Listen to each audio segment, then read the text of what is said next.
Olá, aluno, seja bem-vindo à terceira teleaula da disciplina de Didática Aplicada à Enfermagem.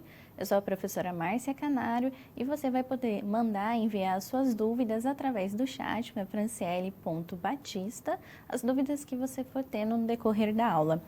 A aula de hoje, a aula terceira teleaula, ela vai oportunizar você a conhecer o projeto político-pedagógico, as práticas educativas entre os conceitos da prática pedagógica enquanto progressista, a prática pedagógica enquanto convencional. Vamos ao quadro, então, observar o nosso convite ao estudo.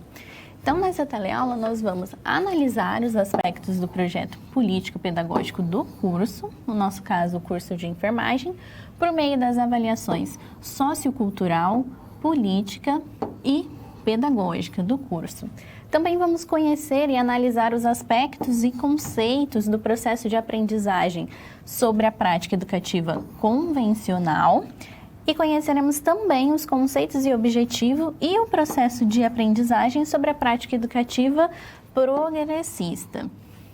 Então, o objetivo dessa teleaula é que você conheça como se dá o processo de aprendizagem, o processo de formação, e dentro desse processo existe duas correntes, uma forma de se aplicar a didática através do processo convencional e uma forma progressista. Continuando no quadro, então, é importante que você relembre alguns conhecimentos já adquiridos com a teleaula 1 e com a teleaula 2 sobre a formação do enfermeiro. Então, é importante que o enfermeiro, enquanto profissional de saúde, tenha que identificar as necessidades de saúde, que venha produzir o conhecimento na área, que venha também intervir no processo de saúde e doença de maneira efetiva, que venha prestar os cuidados de formas integrais no processo de saúde e doença, que saiba gerenciar os serviços de enfermagem em qualquer contexto onde ele vai estar inserido e que venha desenvolver também os programas de educação em saúde. Espera-se que ao final do curso o profissional de enfermeiro tenha a capacidade e habilidade de exercer todos esses conceitos, todas essas habilidades, competências e habilidades que nós já revisamos, nós já vemos na segunda teleaula. E para que isso ocorra de maneira eficaz, com qualidade, é importante que ele tenha então uma didática, que ele tenha um plano de projeto político-pedagógico instituído na escola onde ele vai se formar e que ele venha então através dessa prática por meio então de uma formação convencional ou de uma formação progressista. Continuando no quadro, nós vamos ter a nossa situação geradora de aprendizagem. Então nós temos a Secretaria de Educação, que está pensando, então, formando a implantação do projeto piloto de educação. Ela quer desenvolver e formar uma escola modelo de enfermagem baseada em um novo modelo educacional. Então, pensando nisso, você foi convidado, então, a explanar um estudo para comparar as práticas educativas em vigor no nosso país. Diante disso, então, é importante você expor à Secretaria de Educação quais são os princípios da didática e sua aplicação no ensino.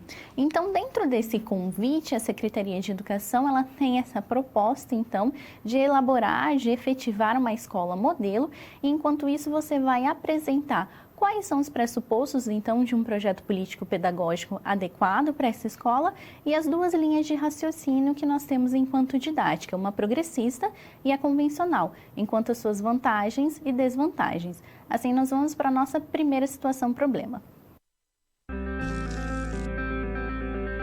Olá! Você já pensou no dia a dia da carreira que você escolheu seguir?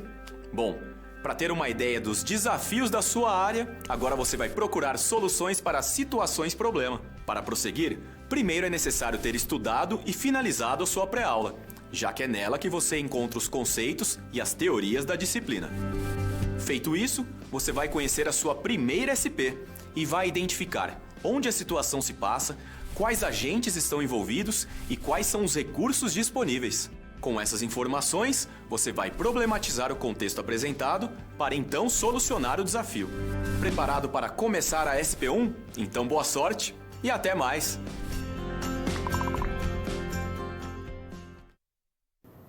Na primeira situação problema, então, você é convidado a expor o o que é um projeto político pedagógico, então. Qual o seu conteúdo que ele deve ter, qual que é o objetivo desse projeto político pedagógico. Então, acompanhe no quadro um pouco mais sobre a nossa situação-problema. Então, você vai auxiliar no estudo de um novo projeto, no projeto político pedagógico, que vai ser desenvolvido para a escola, implantação da escola modelo de enfermagem. Então, aqui, implantação da escola modelo para o ensino de enfermagem. Vai fornecer elementos para avaliações sociocultural, política e pedagógico dentro desse plano político pedagógico, o PPP, e quais você deve pensar, quais são as informações necessárias para o desenvolvimento do mesmo e como deve apresentar, como você pode apresentar esses conceitos para o serviço, para a instituição enquanto escola e para a Secretaria de Educação.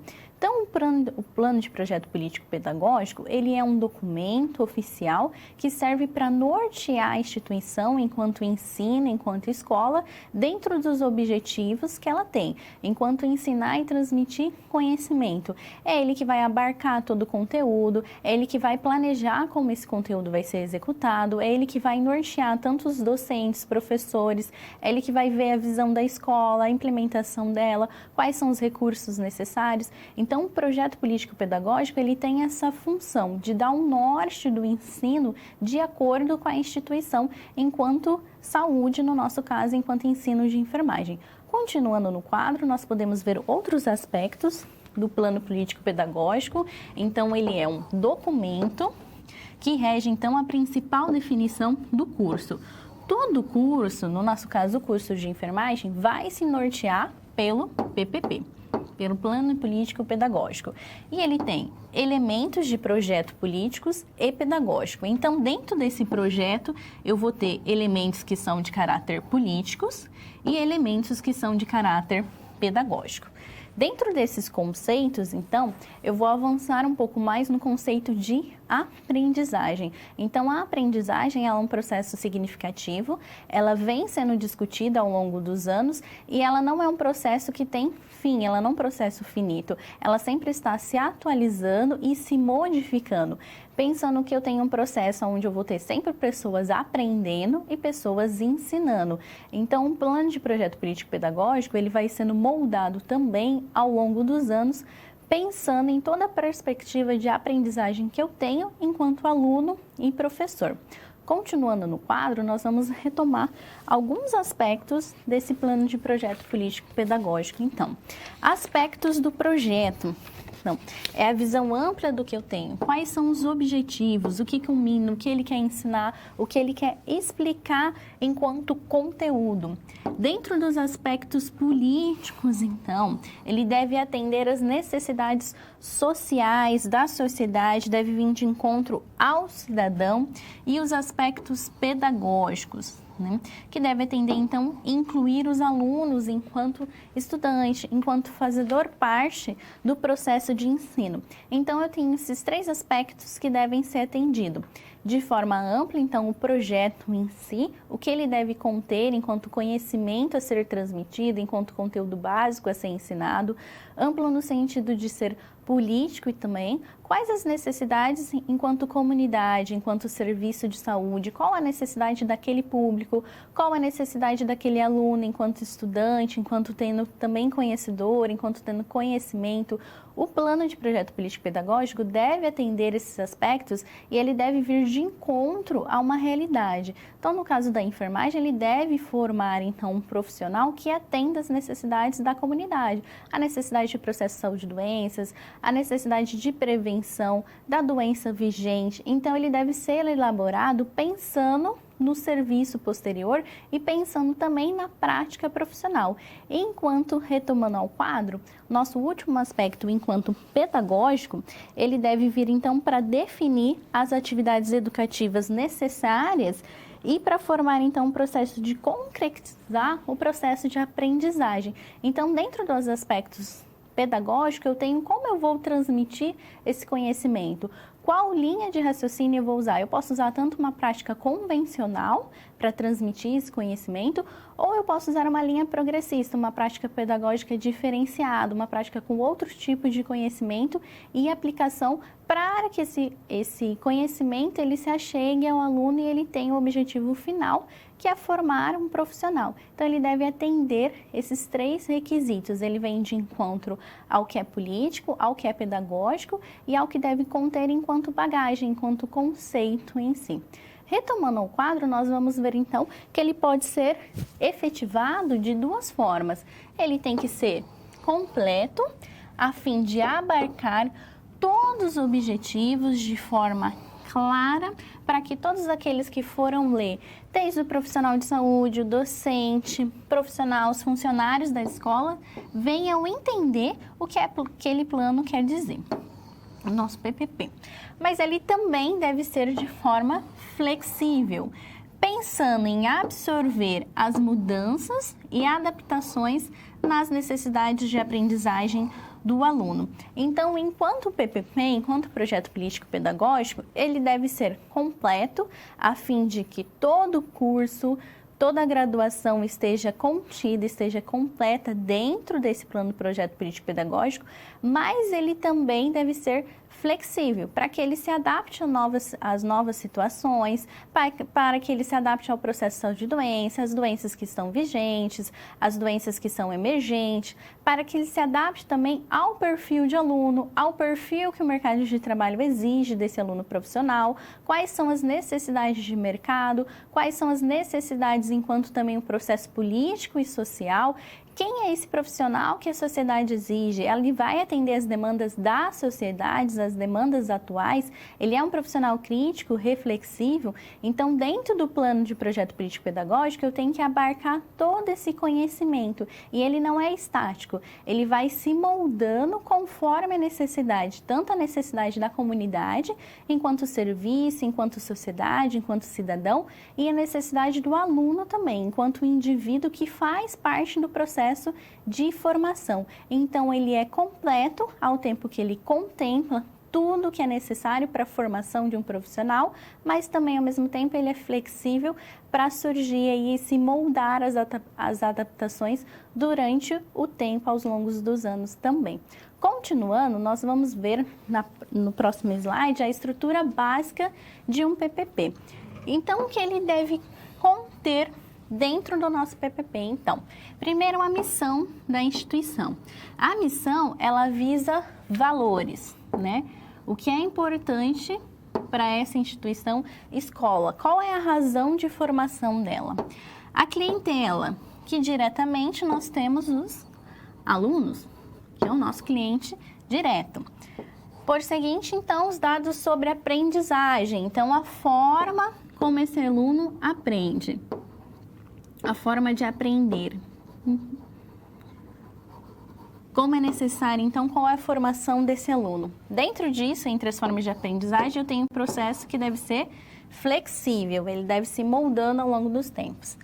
Temos também a relação com a família. A família ela é sempre participativa no processo de ensino-aprendizagem. Tem os recursos, que são humanos, financeiros, materiais, as diretrizes pedagógicas, quem é que rege esse ensino, como ele deve ser ensinado, como ele deve ser transformado enquanto conhecimento, e o plano de ação, que é o nosso 7º passo, que é ele que vai nortear como todos os outros 6 passos anteriores vão ser desenvolvidos. Então, para a gente ter uma ideia do que é, primeiramente a visão. Então, é a missão dessa escola. Qual é a visão que ela tem enquanto ensino? Cada instituição vai ter um valor enquanto conhecimento, aquilo que ele quer transmitir, enquanto a razão também da sua aprendizagem. Então, a missão ela é diferente para cada instituição, seja ela de ensino superior, ensino médio, enquanto instituição de ensino. Ela tem uma missão diferenciada. Clientela, o cliente mais próximo enquanto ensino é diretamente o aluno, ele é o cliente direto, mas a escola também ela tem um ensino, ele tem um papel fundamental de não atingir somente o aluno diretamente.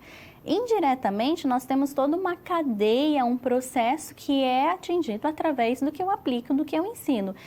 Indiretamente, eu tenho a família, onde esse aluno está inserido no contexto familiar dele. Eu tenho o serviço, onde esse aluno vai aplicar a prática profissional profissional, o serviço que vai receber esse profissional, ainda enquanto estudante, numa prática, num estágio, vai estar recebendo esse aluno com a formação básica de ensino que eu dei.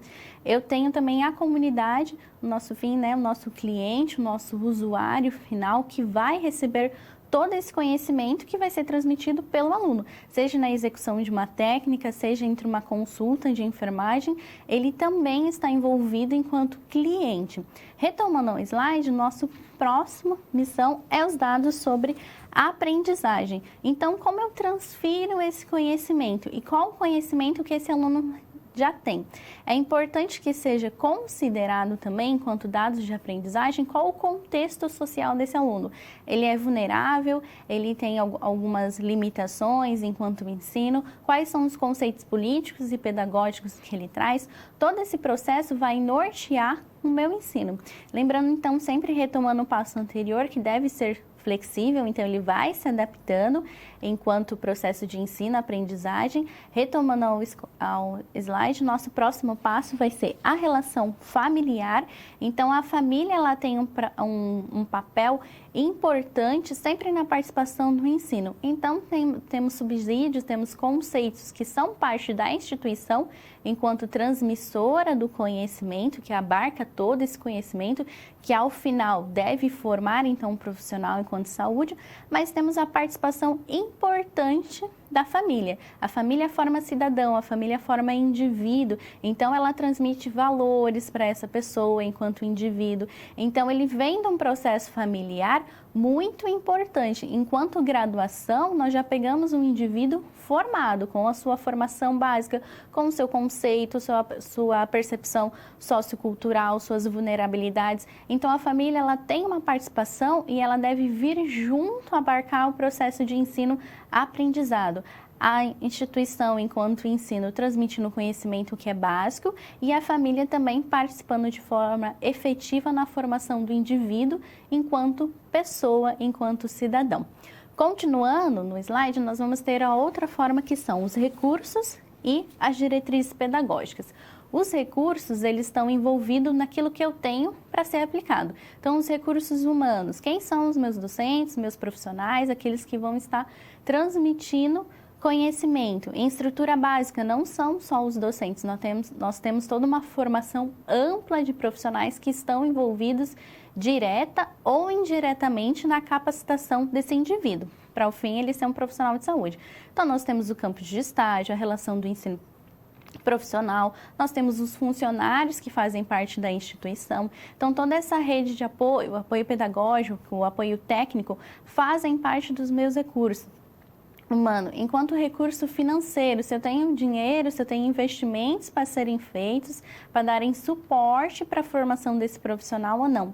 Os recursos e insumos materiais que eu tenho para ser trabalhado. Eu tenho material, eu tenho quadros, giz, que for básico, eu tenho slide, eu tenho quadro. Então, que tipo de material que eu tenho para transmitir esse conhecimento e para ser trabalhado? Nós sabemos que os recursos eles são disponíveis de acordo também com a instituição, perfil da instituição, enquanto recursos financeiros que essa instituição tem para exercer e tem para ampliar o conhecimento ou não. Então, isso também deve estar previsto dentro do plano de projeto político pedagógico. E, por último, nós temos o plano de ação.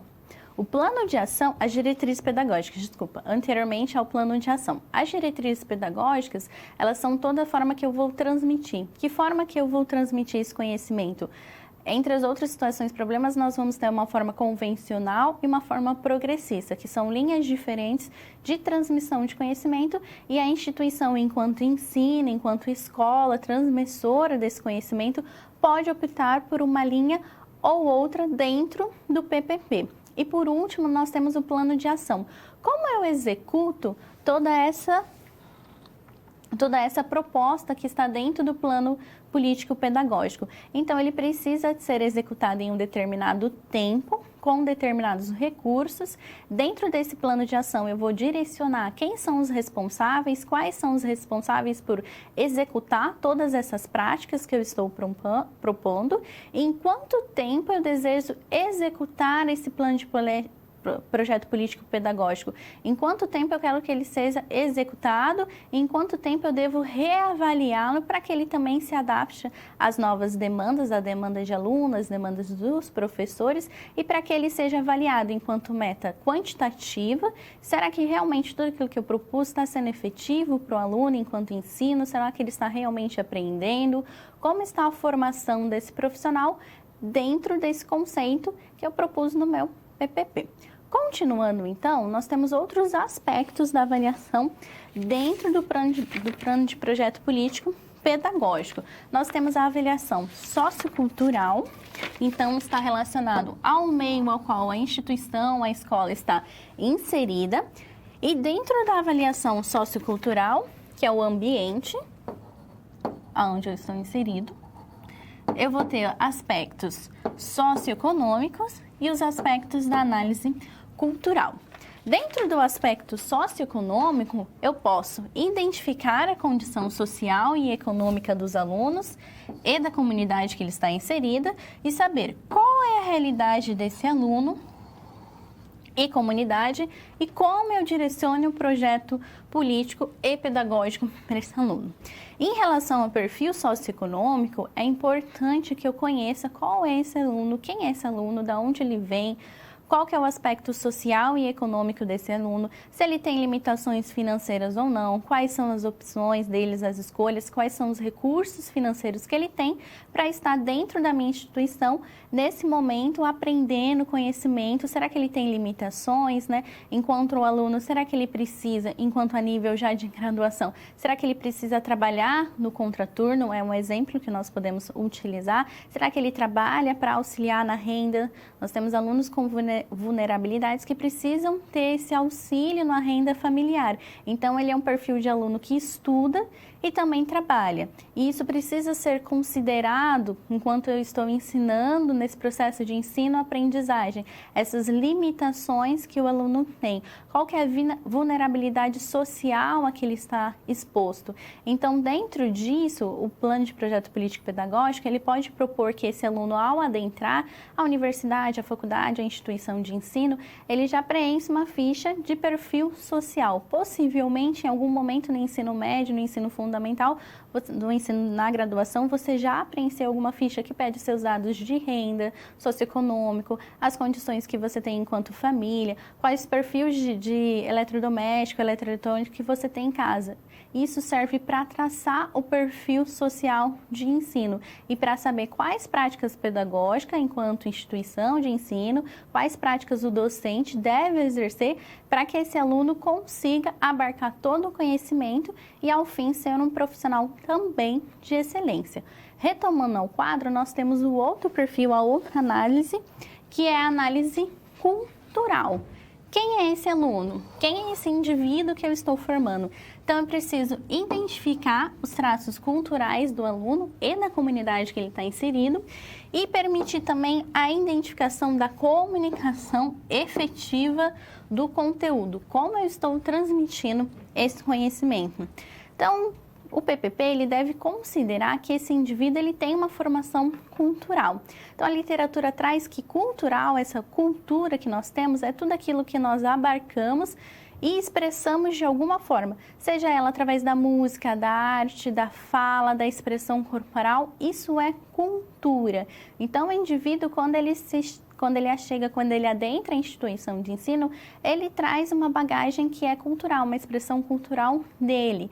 E para isso, o ensino, o conhecimento precisa vir de encontro à realidade desse aluno, para que a comunicação seja efetiva. Muitas vezes a comunicação ela pode ser muito rebuscada, ela deve ser de forma que o aluno compreenda e entenda aquilo que está sendo ensinado.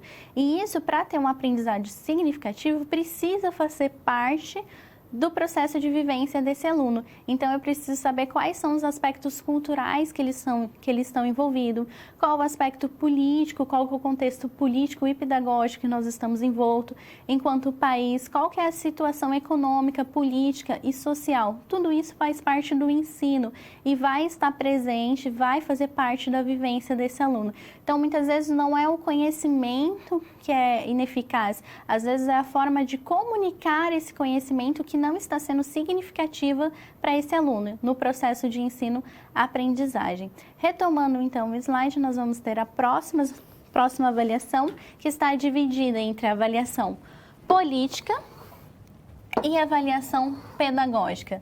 Dentro da avaliação política, eu preciso identificar o posicionamento dos discentes, dos alunos, enquanto indivíduo, e a capacidade crítica de formar opiniões acerca de assuntos relevantes. Então, a capacidade política desse aluno, a instituição ela também ainda tem como missão formar um profissional crítico e reflexivo sobre o processo de ensino. Esse aluno ele já vem com uma bagagem cultural, uma bagagem social, e eu preciso saber como esse aluno tem uma avaliação política sobre esse assunto. Se ele só tem as informações e como ele transforma essas informações em uma crítica social. Como que ele avalia todo esse contexto que ele tem muito amplo, né? Hoje em dia nós temos muitas informações, o aluno ele tem acesso à informação amplamente através das mídias sociais, ele é bombardeado todos os dias por informação. Mas eu preciso que esse aluno passe apenas de ser um receptor de informação e seja um aluno crítico, que ele transforme essa informação em algo que seja útil, tanto na sua utilização, tanto no seu meio prático, enquanto profissional, quanto no meio social. Então, que ele transforme toda essa bagagem política, que ele tem que ter uma permissão para se inserir nesse contexto social, político e econômico, ele tem que estar atualizado em tantas condições dos países, quais são as condições emergentes, qual é a situação de saúde, se eu tenho vulnerabilidade social, se o indivíduo que ele vai atender na comunidade tem vulnerabilidade ou não. Então, faz parte da instituição transformar esse indivíduo enquanto aspecto crítico e reflexível e no contexto da política, no contexto social ao qual ele está inserido. Ele vai sair de um senso comum para estar num senso politizado. Lembrando que o aluno já traz esse senso e o professor vai ser apenas o mediador, apenas para dar um estigma, para que esse aluno consiga transformar essas informações em uma bagagem relevante que atenda às necessidades de saúde no nosso curso, enquanto profissional de saúde, e que atenda também às demandas da comunidade em si.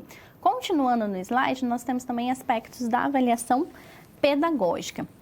Dentro da avaliação pedagógica, nós temos que fazer a reflexão sobre o processo saúde e doença, no qual nós estamos inseridos.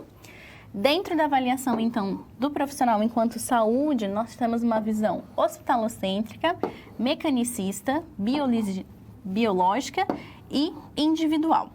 Considerar as dimensões humanas e ultrapassar os aspectos biológicos, psicológicos, sociais e históricos.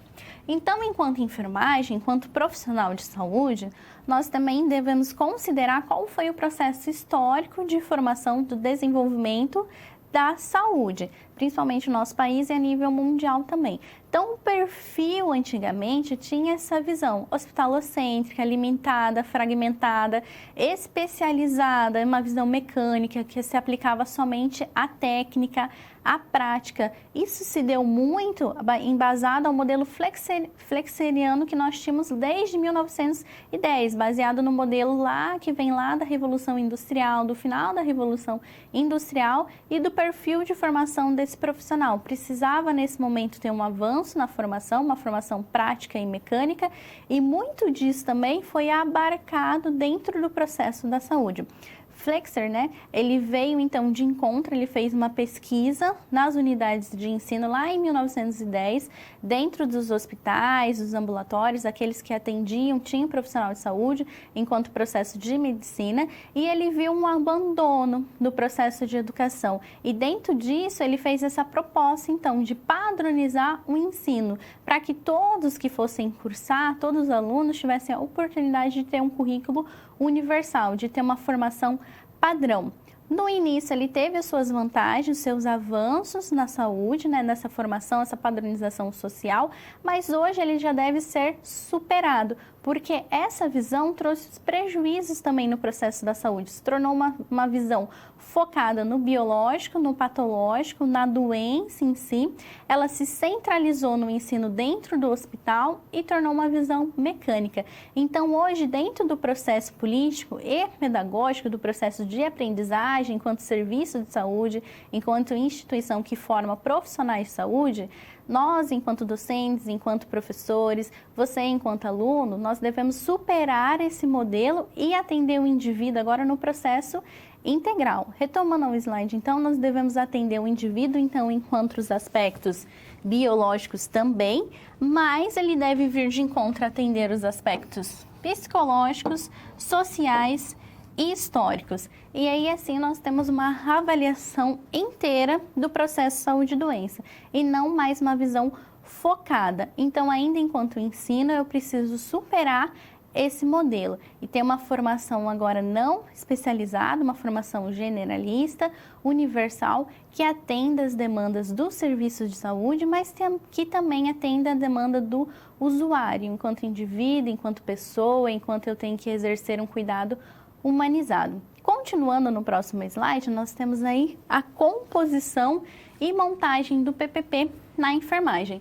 Então, retomando a nossa situação problema, como eu posso, então, devolver à Secretaria do Estado, então, de Educação, como ela deve formar o seu plano de projeto político-pedagógico. Então, deve considerar a avaliação socioeconômica, que pode ser através da criação de um questionário com dados do IBGE, avaliação cultural, propor então concursos com expressões artísticas, culturais, musicais, avaliação política, com concurso de redação, com um tema relevante para o contexto em saúde, para que o aluno também abarque a sua prática crítica e reflexiva sobre o tema.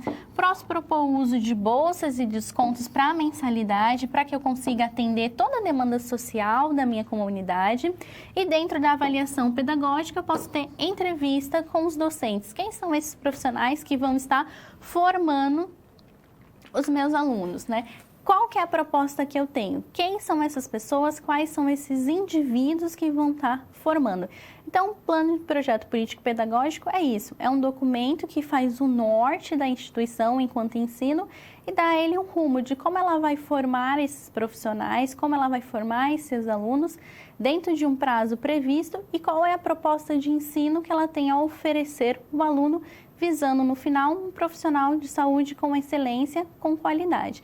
Assim, nós vamos para a nossa segunda situação problema.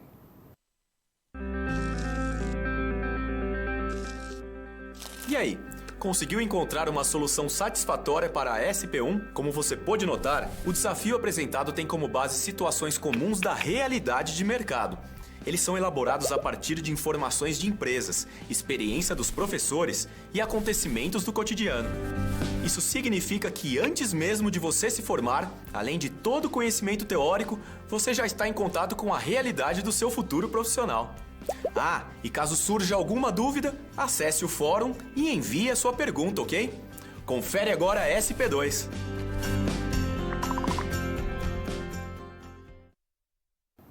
Então, dentro da segunda situação problema, você, ainda enquanto conhecedor desse meio educacional, vai propor, então, à instituição, à Secretaria de Educação e Saúde, quais são as duas vertentes que nós temos enquanto prática educacional, a prática progressista da educação e a prática convencional. Dentro da nossa segunda situação problema, nós vamos abordar a prática convencional. Então, acompanhe no slide a nossa situação problema. Então, eu tenho a implantação de uma escola que deve ser modelo no ensino de enfermagem. Então, dentro dela, eu vou explanar que tem uma prática que é convencional e a prática educativa que é progressista. Quais são as vantagens desses tipos de ensino e quais são as desvantagens do ensino? Então, como prática educacional, eu vou ver que dentro da abordagem nós temos que analisar antes da prática progressista ou convencional, que nós temos uma prática que é educativa. E dentro da prática educativa eu devo prover conhecimento e experiências culturais, permitir a atuação no meio social em que o indivíduo está inserido enquanto aluno. É um processo contínuo que deve ser aprimorado ao longo do tempo e deve proporcionar condições de modificação a realidade social e profissional. Então, antes de eu ter qualquer vertente, seja ela convencional ou progressista, eu tenho uma prática que é a prática educativa, que é infinita, ela sempre vai existir, ela está se moldando ao longo do tempo, porque eu tenho uma necessidade, eu sempre vou ter alguém aprendendo e alguém ensinando. Então, a prática educativa, ela é constante no processo de ensino-aprendizagem. Continuando no quadro, nós vamos ter aí alguns nortes de como ocorreu, então, a prática educativa convencional. Então, eu devo considerar aí a primeira revolução industrial, ao final dela, a necessidade de uma educação em massa e a formação profissional. Então, ao fim da primeira revolução industrial, eu tinha a necessidade de ter uma formação ampla, precisava ter uma mão de obra qualificada em massa e precisava ser um processo emergente rápido. Então, a educação convencional, ela se apoiou também nesse tipo de formação e trouxe isso para dentro da sala de aula. Pensando na massa, na formação em massa, em uma mão de obra que precisava ser manual, qualificada, não necessariamente nem crítica, nem reflexiva sobre a situação, mas precisava saber manusear alguns instrumentos. Retomando o slide, então, dentro dessa prática eu posso ter a vertente da prática convencional e, posteriormente, nós vamos ter outra vertente que é a prática progressista da forma de ensino. Para a nossa situação problema 2, nós vamos abordar a prática convencional. Então, pensando nas formas de ensino, antes de ter essa prática dos primórdios convencional, nós tínhamos desde o período da Grécia Antiga, então o ensino lá com os gregos, a parte da filosofia, da sociologia sendo desenvolvido, era um ensino de transmissão oral. Então, nós tínhamos discípulos praticamente dessas pessoas que iam ensinando e tinham um pensamento de um senso crítico. Na Idade Média, nós tínhamos, por necessidade, uma formação artesanal. Então, os trabalhos manuais eram executados, nós tínhamos mão de obras, nós temos outro tipo de infraestrutura, então deixou-se muito a formação de discípulos e passou para ter uma formação prática, ainda de uma forma longa, eram longos períodos dessa formação, era muito artesanal o desenvolvimento disso, e aí ao fim vem a primeira revolução industrial, nós temos a necessidade da formação, então, enquanto indústria, enquanto empresa, enquanto formação, Taylorismo, uma formação progresso das indústrias, o avanço da tecnologia, precisa então da formação em massa, rápido, que atenda uma formação prática e tem aí o avanço da indústria. Então, dentro disso, então, passou-se a ter a formação convencional. Retomando o slide, nós temos um pouco do que foi essa formação e do que é a formação convencional. Então, dentro disso, nós temos o processo que é objetivo, que desconsidera os aspectos subjetivos. O professor é o detentor do saber, do conhecimento. O aluno necessita da intervenção do professor para adquirir esse conhecimento. Eu tenho a submissão ao conteúdo programático, aquilo que está dentro do papel, aquilo que deve ser executado, e o modelo físico tradicional, que você deve conhecer, que é a sala de aula ou laboratório, que remete muito à figura do quadro, professor com giz. Então, dentro dessa formação, eu tenho esse tipo de transmissão de conhecimento. Então, eu tenho o professor acima, enquanto detentor de conhecimento, do saber, e o aluno abaixo, enquanto o indivíduo que está lá sem conhecimento, que vai absorver esse conhecimento do professor. Então, é essa linha de raciocínio que eu tenho, o professor acima e o aluno abaixo, e a transmissão de forma verbal desse conhecimento. Então, desconsidera todo o aluno enquanto pessoa, enquanto indivíduo. Então, ele vai para a instituição para ter necessidade do saber. E o professor deve embutir nesse aluno todo o saber. Então, é uma visão bem prática, técnica do indivíduo. Ele deve seguir um conteúdo programático que está dentro daquele plano, então, deve seguir essa linha de raciocínio. Dentro do processo de avaliação, eu vou ter uma avaliação que é formativa enquanto prática e profissional. Então, é muito mais de conteúdo a ser memorizado, a ser decorado e não a ser refletivo. Então, é um processo de cobrança e julgamento desse ensino. Então, eu tenho a formação desse profissional que nem é crítico, nem é reflexivo, mas que tem um conteúdo que é memorizado e é decorado ao longo do tempo. Essa formação do tipo convencional é conhecida por nós, a nossa formação de ensino fundamental, ensino médio, vem dentro dessa perspectiva, né? É o quadro, giz, é uma formação tradicional ainda, pouco reflexiva. É uma formação que forma várias pessoas, então eu tenho um conteúdo programático a ser executado e os alunos devem absorver aquilo que eu estou transmitindo. E existem algumas formas de serem avaliadas essa forma de ensino. A nível nacional, então, nós temos o Enem, que avalia as condições do Exame Nacional de Ensino Médio, e dentro das instituições, então, de formação de graduação, nós temos o ENAD, que vão avaliar o ensino superior. Essa mediação que eu faço com o ensino, com o conteúdo programático básico que todo aluno deve ter, permite que eu aplique uma prova objetiva com os conteúdos básicos e que ao final eu faça uma avaliação desse indicador de forma quantitativa. Então, isso permite que a nível nacional, quanto governo, ele conhece o perfil desse aluno a nível de ensino médio. Então, quem é esse aluno? Será que ele sabe condições básicas sobre matemática, português? A esse nível quantitativo, ele tem esse conhecimento. Enquanto a nível de graduação, será que enquanto enfermeiro ele tem uma formação básica dos conteúdos programáticos, né, que ele deve aprender ao longo da sua formação? Então, ele permite essa avaliação, que é um corte transversal para aquele momento, que não permite a avaliação nem crítica, nem reflexiva desse aluno enquanto indivíduo, enquanto cidadão. Continuando no quadro, nós vamos ter outras abordagens ainda desse conhecimento, dessa forma de transmissão do conhecimento convencional, que é transmitir o conhecimento formal, de forma a ser uma exposição verbal. O professor é o centro dispensor de conhecimento, então o foco é o professor e não o aluno, nem o ensino.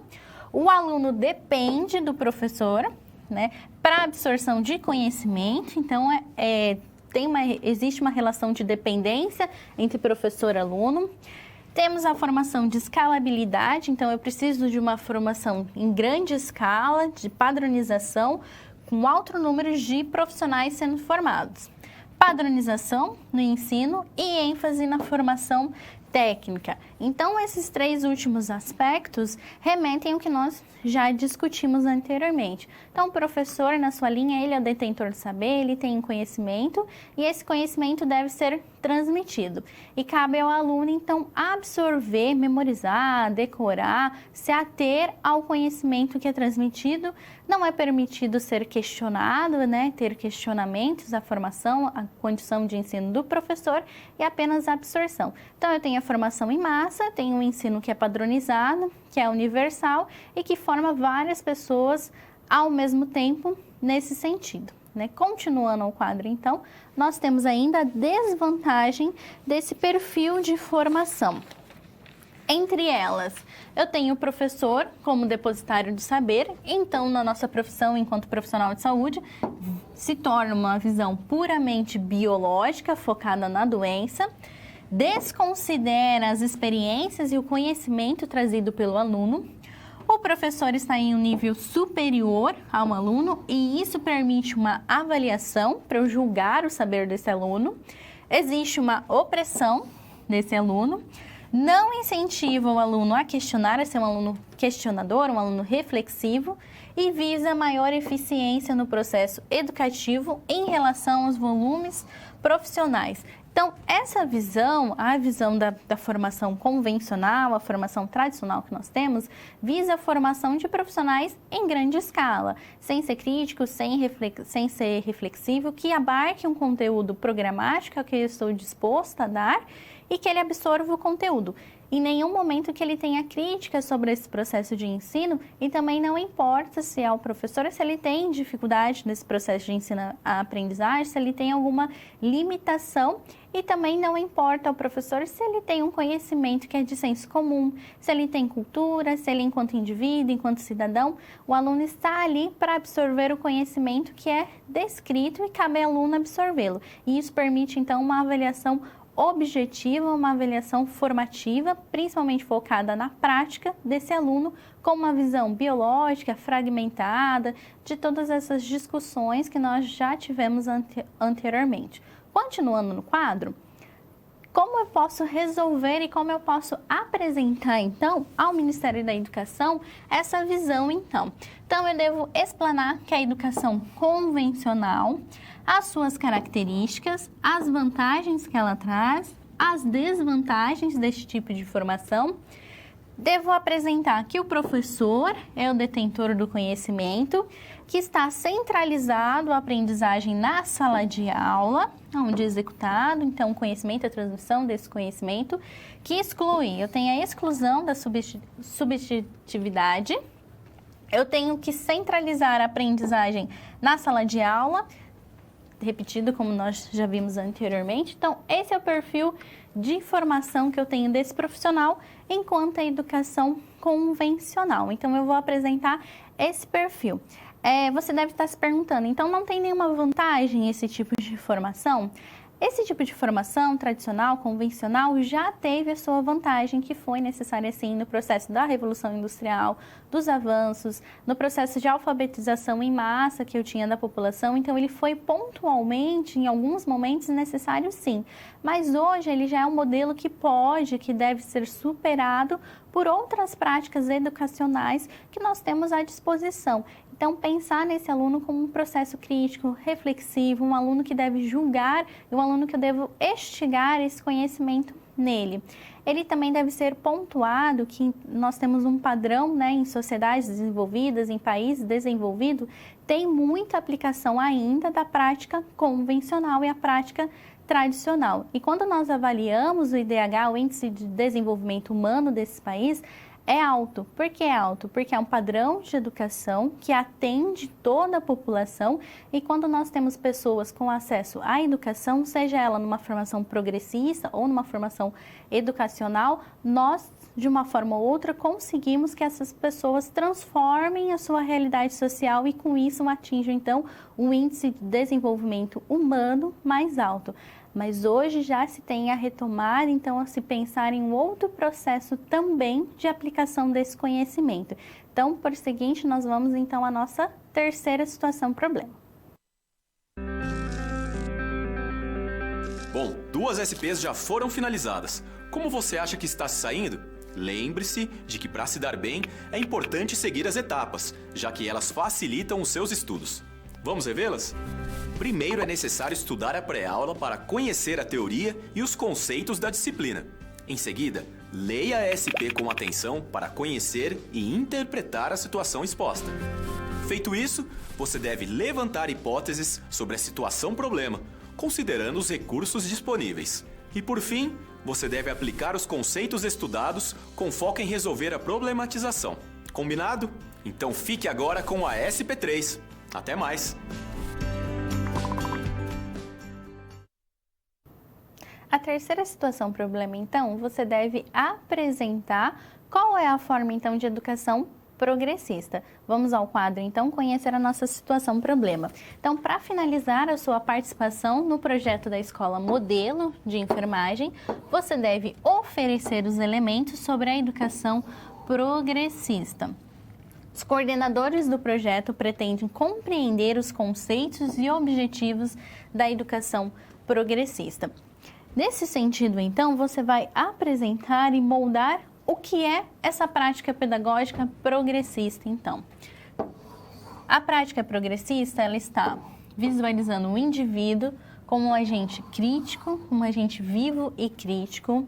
É um novo paradigma em educação, é uma nova proposta de educação, não tão nova assim, já vem sendo discutida desde o final dos anos 80, mas ainda quando a gente vai avaliar a educação como um todo, é novo. indivíduo capaz de transformar-se e transformar a sua realidade e, ao fim, a gente ter uma transformação social. Então, dentro da prática progressista, eu tenho outros conceitos, que é o conceito básico de superar o modelo tradicional. Então, agora eu tenho uma linha horizontal entre o professor, que vai transmitir, que vai permitir que o conhecimento se achegue até o aluno. E o aluno também é um indivíduo enquanto pessoa, enquanto conhecedor, enquanto tendo o saber. Então, é uma outra visão dessa pessoa. Não tenho mais... Vamos retomar ao quadro, então? Eu não tenho mais essa visão do aluno enquanto um aluno passivo, mas sim um aluno de agente vivo e crítico da situação. Eu tenho um aluno capaz de transformar a sua realidade social, então um aluno que visa ter conhecimento, um aluno que tem cultura, um aluno que tem um saber da realidade, do contexto onde ele está inserido, da cultura que ele vive, da comunidade. Então, tem um aluno que tem sim um saber, que traz um saber com ele. Ele não é uma pessoa vazia, onde eu vou despejar todo o meu conhecimento. Eu vou apenas, enquanto professor, enquanto educador, permitir que esse aluno trilhe um caminho e que esse caminho leve a ele a ter outros tipos de conhecimento, que no nosso caso vai ser o conhecimento profissional, então, do exercício da enfermagem. E o professor vai ser esse mediador. E ao fim nós vamos ter pessoas capazes não só de aplicar a técnica e a prática em enfermagem, mas pessoas capazes de transformar a sua realidade social, enquanto ensino, enquanto senso político, enquanto senso social, mesmo das situações que nós temos, que nós vivenciamos. Então, tudo isso, a prática progressista permite que esse aluno vivencie e que esse aluno esteja, enquanto graduando, enquanto aluno, exercendo nesse período do ensino que ele vai ter enquanto graduação. Retomando ao quadro, nós vamos ter, então, como que eu analiso, então, como eu faço a análise crítica e como ela pode ser incorporada ao processo educativo. Como eu transformo esse indivíduo enquanto um pensador, enquanto um senso crítico, enquanto um motivador do ensino.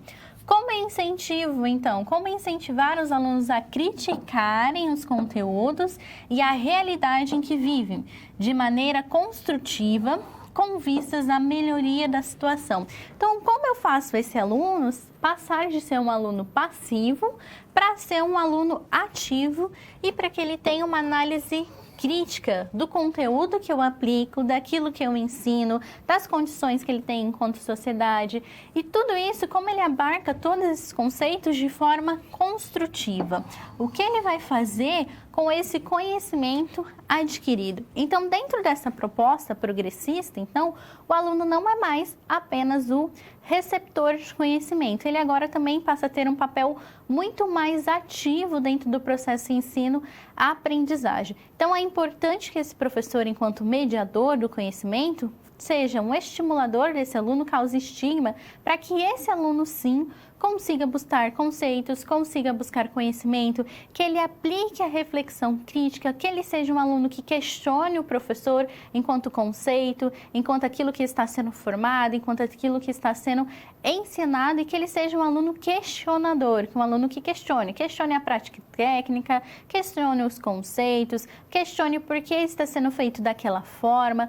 Então, isso também demanda muito mais do aluno. Então, é importante que eu tire aquele aluno de um senso comum, que eu torne as informações que ele recebe a todo momento, a que ele está exposto, e que ele faça uma crítica construtiva, para que no fim, então, ele execute algo útil, tanto para ele, enquanto indivíduo, enquanto cidadão, mas algo que seja útil na nossa prática profissional e que, ao fim, atinja o nosso usuário, então, o nosso paciente, que é, então, o nosso receptor final do nosso ensino e do nosso cuidado. Então, permite ao professor que ele traga todo esse abarco profissional e que ele faça esse aluno passar de um aluno passivo para um aluno crítico reflexivo.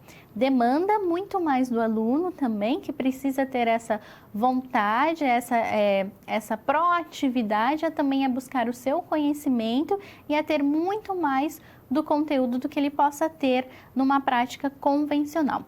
Continuando no slide, nós vamos ter ainda dentro da prática progressista 3 vertentes, que é a vertente libertadora, a vertente libertária e a crítica social dos conteúdos. Dentro da prática da vertente libertadora, proposta por Paulo Freire, tem a intenção de libertar o indivíduo do autoritarismo e de valorizar a sua experiência. Então, ela valoriza o aluno enquanto cidadão, enquanto indivíduo. Dentro da vertente libertária, eu tenho a autogestão pedagógica. Então, transformando a escola enquanto entidade independente do Estado, para que ela possa aplicar a sua prática pedagógica, de ensino, de gestão. E dentro da crítica social dos conteúdos, ela concentra-se nos conteúdos ensinados, confrontando o aluno com a sua realidade social. Dentro dessas 3 vertentes, nós temos pequenas diferenças, mas dentro dela, todas elas vão tornar o indivíduo muito mais crítico e reflexivo da sua situação, libertando o indivíduo do autoritarismo, seja ela do autoritarismo do professor, do conteúdo que está programático, dentro da visão libertária, então, permitindo a instituição enquanto ensino que ela explane esse conteúdo, que ela faça uma crítica social, que ela faça uma crítica política, que ela torne esse conteúdo muito mais para a realidade social da comunidade. E dentro da realidade crítica social, então, que esses conteúdos se aplicam de forma prática à vivência e ao conhecimento desse aluno. Quando o conteúdo destoa muito da parte prática, da vivência, da realidade que nós temos, dificilmente o aluno vai ter um aprendizado significativo. Um exemplo que eu posso dar eu posso trazer a vivência de uma gravidez na adolescência. E quando eu trago isso diante de uma situação, um problema, que eu aproximo essa realidade a uma realidade que o aluno já experienciou ou já vivenciou, o aluno já tem alguma participação enquanto comunidade, enquanto ele tenha visualizado no serviço de saúde, é muito mais significativo. Então, dentro da gravidez e da adolescência, eu vou trabalhar os conceitos, quais são os riscos dessa gravidez, quais são os riscos biológicos para essa gestante enquanto adolescente, mas eu vou trabalhar também com esses alunos quais são os riscos sociais, o que infere, qual a participação da escola com essa gestante, quais limitações nós vamos ter, quais são as dificuldades depois de criação, quais são as limitações do parto.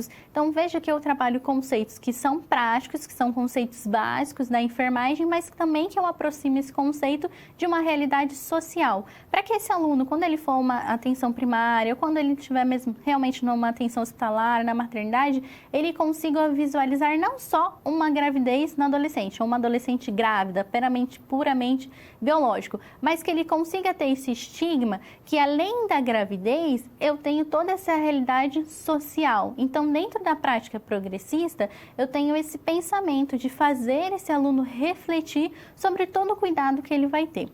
Continuando no próximo slide, ainda dentro das 3 vertentes, nós temos a divisão entre o que é o papel da escola, qual que é o conteúdo de ensino que eu tenho e como se dá o relacionamento aluno-professor.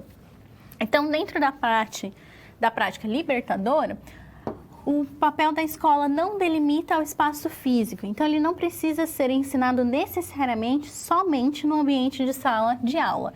Dentro da prática libertária, eu fomento a capacidade de decisão desse aluno. Não é mais o professor quem decide pelo aluno. O aluno tem agora a sua capacidade, a sua reflexão de tomar decisões.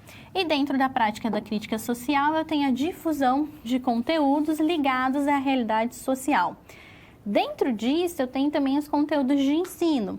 Dentro da prática libertadora, temas extraídos através da problematização. Dentro da prática libertária, não há exigência de absorção, de memorização do conteúdo, de decoração desse conteúdo. E dentro da prática da crítica social, eu tenho conteúdos culturais universais. Então, tanto dentro do papel da escola, como dentro do papel do ensino, eu tenho uma prática que eu ensino a todo momento. Eu não estou limitada a um espaço físico, a um laboratório, uma sala de aula, mas sim em todas aonde eu for com esse aluno, dentro da prática do estágio, dentro de uma visita técnica, em qualquer momento esse aluno vai estar aprendendo. Então, eu tenho também que estimular e que fazer que esse aluno, permitir que esse aluno tome decisões. Dentro do nosso contexto, então, enquanto enfermeiro, quando ele for um profissional formado, ele vai precisar tomar decisões e ele vai estar sozinho nesse momento, porque ele vai ser um gerente de saúde, um gerente de serviço, ele vai ser o líder da equipe. Então, vai chegar situações, seja ela de baixa complexidade ou de alta complexidade, que esse aluno vai ser um profissional e ele precisa tomar decisões. Então, durante todo o processo de ensino, na graduação, o professor tem que permitir e tem que fazer esse meio, que esse aluno trilhe esse caminho, para ele ter essa capacidade desenvolvida, capacidade de tomar decisões por si mesmo. Dentro dos conteúdos, então, eu tenho que ter essa prática. Então, não é mais um conteúdo que eu vou julgar se esse aluno absorveu exatamente da forma como eu explanei, ou se esse aluno teve uma aplicação prática, uma aplicação clínica, uma aplicação muito mais discursiva da situação clínica que eu apresentei a ele. Então, eu não preciso que esse aluno memorize, eu preciso que esse aluno aprenda de forma fidedigna, para que na prática, quando ele vai estar frente com o usuário final, quando ele vai estar exercendo o cuidado, ele saiba dialogar, refletir, ele não apenas seja submisso da prática profissional, mas ele critique o sistema, que ele critique o ambiente onde ele está, que ele tenha essa avaliação muito mais reflexiva, uma avaliação politizada de onde ele está, para que ele tenha essa capacidade, então, de julgamento, de tomadas de decisões. E isso só é possível quando eu permito que o meu aluno trabalhe e elabore durante todo o período de graduação deles. Então, eu vou fomentando, eu vou dando meio para que ele tenha vivência da realidade, para que seja significativo e que ele seja capaz de julgar e tomar suas próprias decisões. Retomando ao quadro, então, nós vamos ter o último conceito, que é a relação professor-aluno. Então, dentro da parte libertadora, então, ambos são sujeitos, eu tenho uma relação agora que é horizontal. Dentro da prática libertária, o professor estimula a aprendizagem e a capacidade de decisão desse aluno, capacidade decisória. E dentro da crítica social, o professor é o mediador e o aluno critica a validade do conteúdo. Então, dentro dessa prática, dentro da visão sobre o relacionamento professor-aluno da prática progressista, eu tenho uma visão muito mais ampla. Eu tenho um aluno que vai julgar se meu conhecimento é realmente significativo para ele, se tem alguma relevância prática ou crítica para o que ele vai ser, que ao final vai ser um profissional, um enfermeiro. Eu tenho um aluno que está na mesma linha de posição, né, na mesma altura, não tem um processo mais hierárquico entre aluno e professor. Eu tenho aluno e professor dentro desse relacionamento. Isso também tira um peso do professor, o professor não é mais totalmente responsável, né? Somente ele responsável pelo saber do aluno, então o professor não tem mais a responsabilidade de transmitir todo o conteúdo, fazer com que esse aluno decore, memorize e que ao fim ele atinja o índice esperado para ele na prática profissional. O professor tem que agora mediar esse conhecimento, então instigar que esse aluno seja crítico, reflexivo, com capacidade de tomar decisões e traz o aluno uma responsabilidade maior. Então, o aluno agora ele é participativo, ele também tem responsabilidade pelo seu conhecimento. É um aluno, ele deve agora buscar outras fontes de conhecimento, deve buscar as referências, as citações, deve analisar de forma crítica, deve explanar de acordo com a sua vivência. Então, ele é um aluno muito mais politizado, um aluno muito mais crítico e isso demanda das pessoas. Ele não vai mais apenas para a sala de aula, sentar e absorver, esperar que o professor demande todo o conteúdo para ele, ele vai apenas importar esse conteúdo e vai ficar tudo bem. Agora não, agora esse aluno ele deve ser participativo na sala de aula, então permite que esse aluno discuta, então que ele traga vivência, que ele faça parte da situação problema, que ele mande as perguntas através do chat, que ele busque nos fóruns, então permite que esse aluno tenha essa vivência e demanda desse aluno também que ele vá através do seu conteúdo, que ele busque, que ele leia artigo, que ele leia outras fontes de citação. Então, demanda também, dentro dessa avaliação progressista, demanda muito do indivíduo, para que ao fim a gente tenha essa formação crítica e reflexiva desse projeto. Retomando ao quadro, eu tenho os objetivos, então, dessa prática progressista. Quais são os objetivos? Então, dentro da prática libertadora, proporcionar aprendizagem pela reflexão. Dentro da prática libertária, Tem o crescimento pessoal do aluno, então esse aluno vai crescer durante o curso de graduação.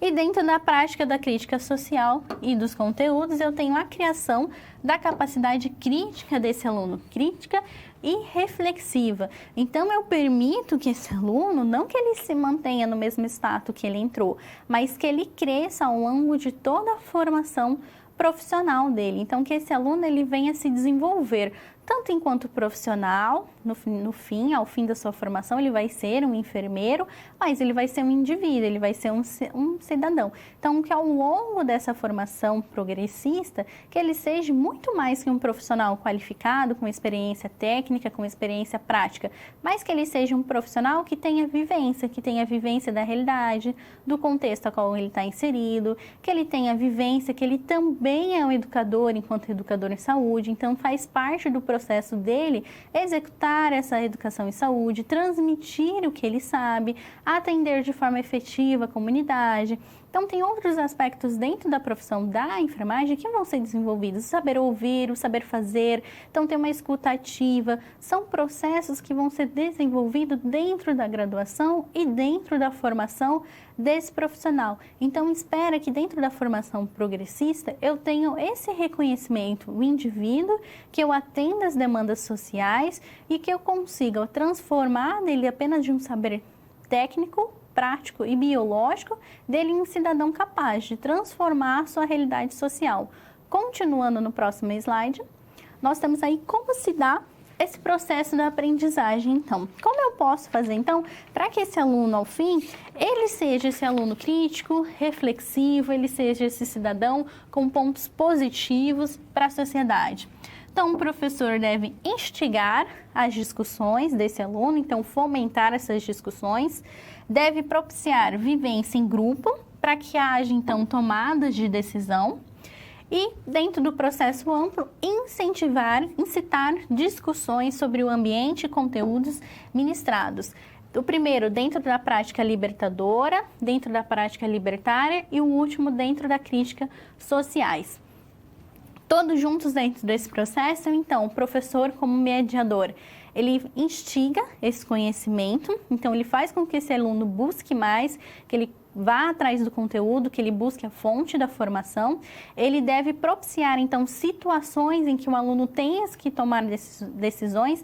Então, como exemplo, eu posso trazer vivências, eu posso trazer situações, problemas, dinâmicas, onde o aluno precise tomar decisões, onde o aluno tem que tomar uma decisão prática, uma decisão clínica, e isso vai facilitar o processo do seu desenvolvimento. Retomando ao slide, por último, nós temos aí que incitar as discussões sobre o ambiente e os conteúdos ministrados. Então, isso demanda do aluno também. Ele vai lá não para absorver, ele vai lá para discutir, debater, junto com o professor, o conteúdo que está sendo ministrado, com os demais colegas também dentro de uma avaliação participativa, então de julgar o conhecimento que está sendo aplicado. Fórum de discussões, situações, problemas, permite que o aluno explane, que o aluno exerça, que ele possa apresentar qual é o seu pensamento, qual é o seu conhecimento que ele tem, qual foi a vivência prática que ele viu no serviço, numa prática de estágio, qual é a vivência prática pessoal e familiar que ele tem desse conhecimento, e isso permite que ele dialogue com o professor, e o professor vai nortear esse conhecimento a fim de ter um conhecimento científico e formal, para que o aluno saia do senso crítico e passe a ter um senso científico, agora que ele saia do senso comum, e passe a ter um senso crítico, um senso científico desse conhecimento, mas que ele não exclua aquilo que ele já sabe, que é o saber dele, que é o saber tradicional, o saber popular desse aluno. Então, que o professor permita que esse aluno, ao fim, ele seja crítico e que ele venha ter um crescimento. Então, aquela relação que era horizontal, o professor vai continuar na sua relação, trilhando, propiciando que esse aluno trilhe seu caminho, mas o aluno vai crescer. Então, ele vai se modificar durante a sua formação profissional. Retomando ao slide, nós vamos então ao próximo slide de como eu posso propor então a formação dessa escola. Como deve ser essa escola modelo dentro da formação progressista? Então eu vou ter um roteiro motivador que vai motivar esse aluno. A prática da educativa vai ser a prática progressista, que vai se contrapor, fazer contraposição à prática convencional de execução, né? Vai ser moldando a prática progressista. Vou apresentar as vertentes que existem dentro da prática progressista, lembrando que eu tenho a vertente libertadora, libertária, crítica social. Vou apresentar quais são os objetivos dentro desse tipo de educação, dessa formação. Vou apresentar quais são os métodos, como executa essa formação, então, progressista. Qual que é a metodologia de ensino? E pensando na formação do enfermeiro, na formação dos alunos, eu vou ter, por último, como resultado esperado, então, a capacidade de decisão desse aluno enquanto indivíduo, enquanto pessoa, enquanto cidadão. Eu vou ter alunos politizados e não mais alienados enquanto conteúdos. Vou gerar uma consciência crítica na formação desse indivíduo, para que ele, com tudo isso, um aluno politizado, um aluno com senso crítico, um aluno com capacidade de decisão, possa realizar a transformação da condição social. Então, espera-se que ele transforme o meio em que ele está inserido, o contexto em que ele está inserido. Então, a formação progressista tem esse objetivo, que ao final o meu aluno, enquanto enfermeiro, ele tem a capacidade de julgar, de tomar decisões e de transformar a realidade em que ele vive.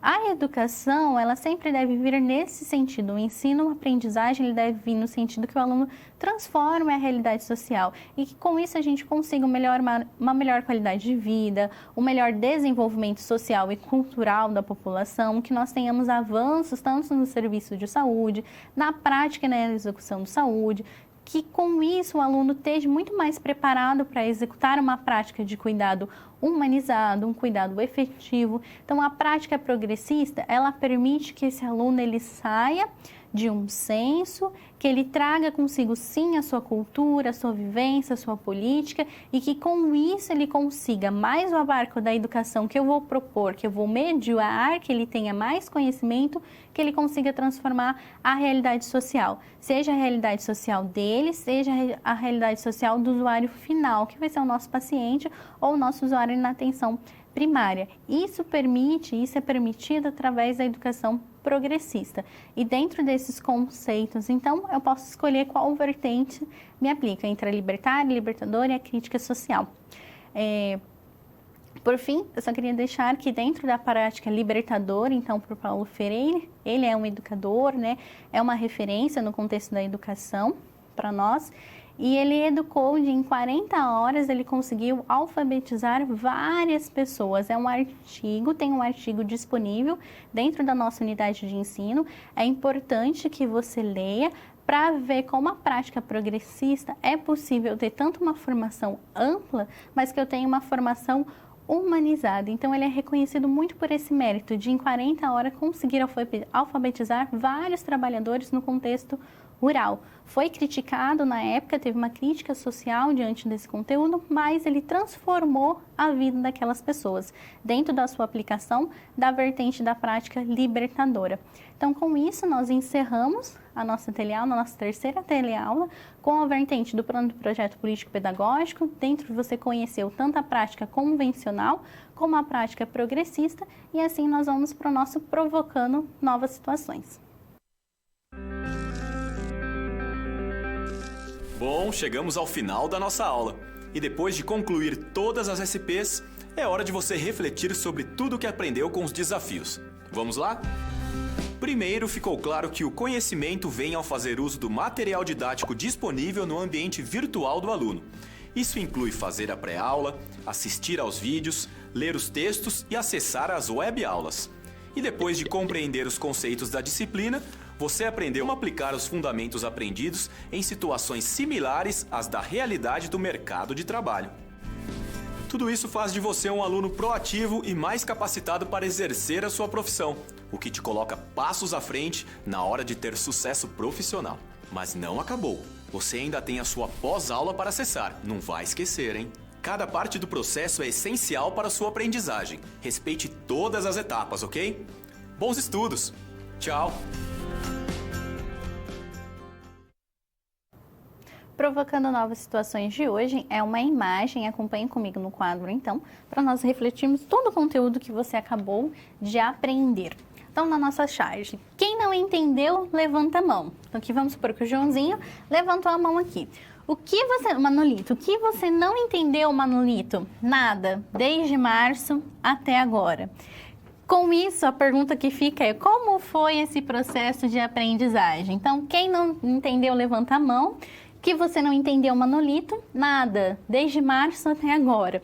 Qual foi a forma, então, de explicação desse conteúdo, né? Que conteúdo, que processo de aprendizagem é esse que desde o começo do ano, onde estou exposta a esse conteúdo, a essa sala de aula, eu não entendi, eu não compreendi até o momento nada. Então, muitas vezes, enquanto professor, você também deve estar atento, mesmo dentro ainda da prática progressista, como esse conteúdo está sendo transmitido e como esse aluno está recebendo esse conteúdo. Se ele está sendo feito de forma significativa ou não. E nos remete também a pensar quem é esse aluno, né? Qual o perfil desse aluno que esperou chegar até o fim do, vamos supor, até o final do ano ou até março para discutir ou para abordar o professor que ele realmente não estava entendendo o conteúdo que estava sendo aplicado. Então, você ainda como aluno tem todo o direito, né? Deve exercer esse direito de perguntar ao professor: eu não estou entendendo qual que é a abordagem, qual que é esse conceito, não faz sentido para mim, né? O conceito, a abordagem ou a prática clínica. O aluno, ele deve ter esse espaço, né, de não mais agora um autoritarismo do professor,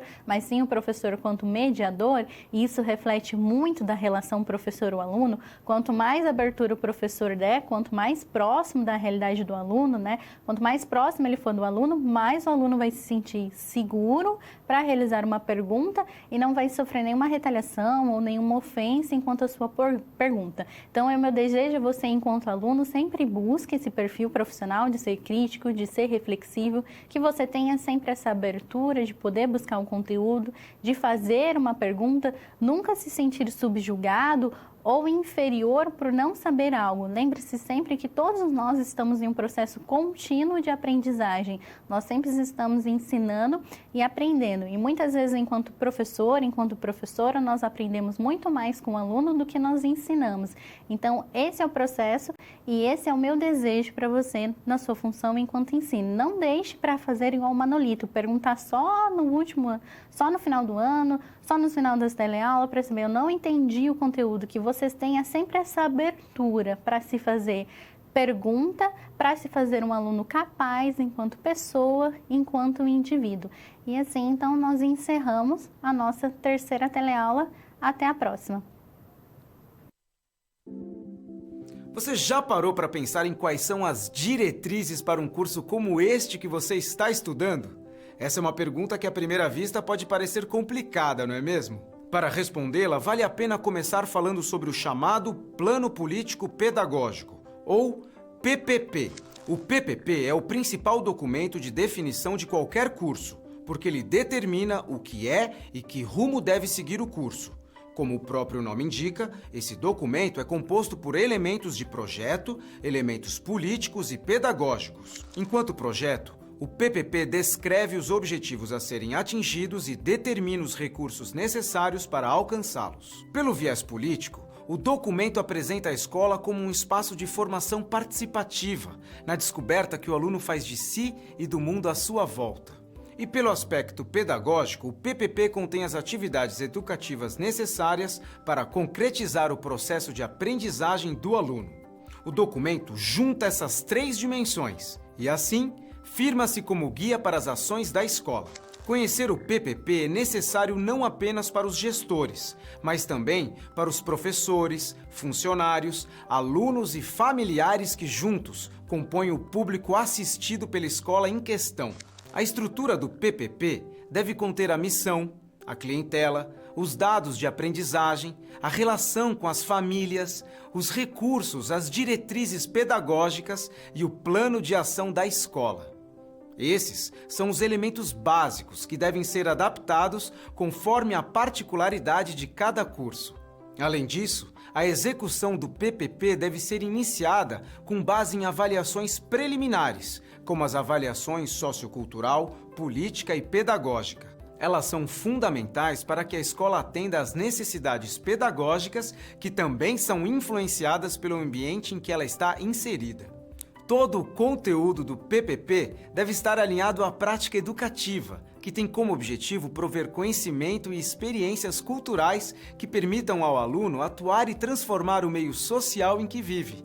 Essa prática educativa pode ser realizada de maneira convencional, que é aquela que se dá em sala de aula, com o professor no centro do processo de transmissão do saber. Nela, o aluno é visto como submisso ao conteúdo programático passado pelo professor, descartando a subjetividade vivenciada pelos indivíduos. A prática educativa também pode ser realizada de maneira progressista, cuja proposta é a transformação social por meio da educação. Um curso bem estruturado em termos políticos e pedagógicos é fundamental na formação de profissionais, sintonizados com os tempos em que vivemos e com as necessidades do ambiente em que vão atuar. Portanto, não deixe de se aprofundar nessas práticas. Tenha bons estudos e até mais!